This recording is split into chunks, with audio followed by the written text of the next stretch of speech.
Okay, Romanian deadlifts. Did you know there's a way to do an RDL in such a way that it biases the glutes? And there's another way to do an RDL so that it biases the hamstrings.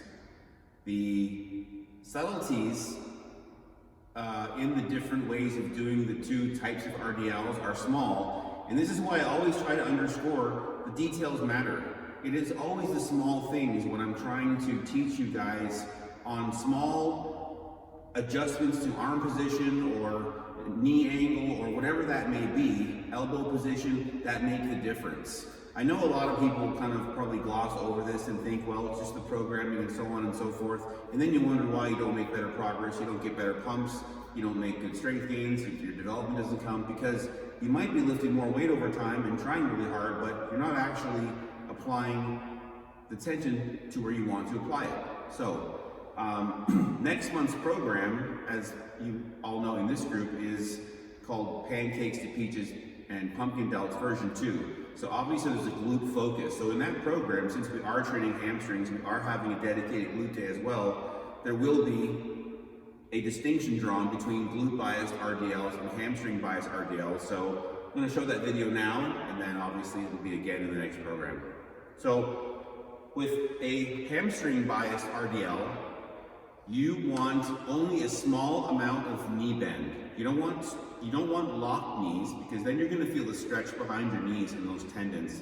You want a soft knee, but it's not going to have a great degree of bend throughout the rep, okay? You're still going to have the same translation of your hips backwards. So when you do an RDL, you're always thinking not bend over, but butt back, like somebody's pulling you back here. And therefore, as your butt gets pulled back, this is how you end up descending, and then you feel the weight shift to your heels, right? But in a hamstring RDL, you're going to keep your knees a little bit straighter, still push back. In a glute-biased RDL, you're going to have more knee bend, and you'll know it because this is a stretch-based movement where you train both hamstrings and glutes in the lengthened position. So on a hamstring-based RDL, you will feel a stretch in the belly of the hamstring. On a glute-biased RDL, you will feel a stretch in that lower part of the glute and still top of hamstring. So here's what it looks like. I have a trap bar here as well, because your best bar option for RDLs is going to be a trap bar, because your hands are at the side. Second to that, obviously, would be dumbbells, because you can also hold dumbbells at the side. Some gyms have deadlift machines. Our commercial gym has one, so you can use this grip. This is never going to be your optimal grip with a straight bar. So anyways, I'll just stand in my trap bar. So I have a mirror here just to make sure I have enough differentiation for you. If I'm doing this movement myself, I know to search for a glute stretch. I know to search for a hamstring stretch, and therefore I can adjust myself in my rep or in subsequent reps to tweak my form a bit to get it back to where I want, right? But for the sake of showing the visual, I'm going to try to make it a bit more obvious. So I would assume that I would have an implement right here, the trap bar, whatever, and then I'm still having this, right? This shift back that I'm having. I do not want to have this overarched spine. You want to have a neutral spine, which means your stomach is braced, right? As I'm shifting down my legs, I have very poor hamstring flexibility, so I don't get a lot of range of motion.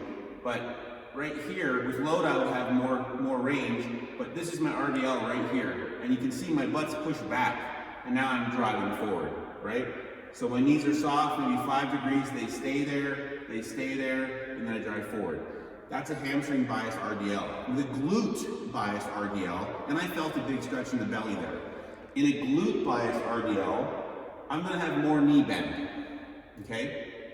So I have my implements in my hands, or I'm using a trap bar, or whatever I'm using, and then as I'm going down, see I have more, I'm still going butt back, but you see I have more squat in this, and right here, now I have a stretch here.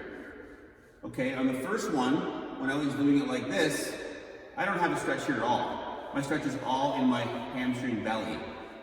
Now, with a simple shift of actually allowing my knees to drop in this, and I'm not thinking of a certain amount of knee drop, I'm moving my body to get a feeling.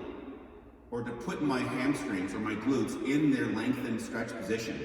So I'm pushing myself, and I know that I have to squat a little bit to do that. I'm pushing myself into that range of motion, and right here is my glute stretch. And then I drive up, okay? So glute versus hamstring biased Romanian deadlifts.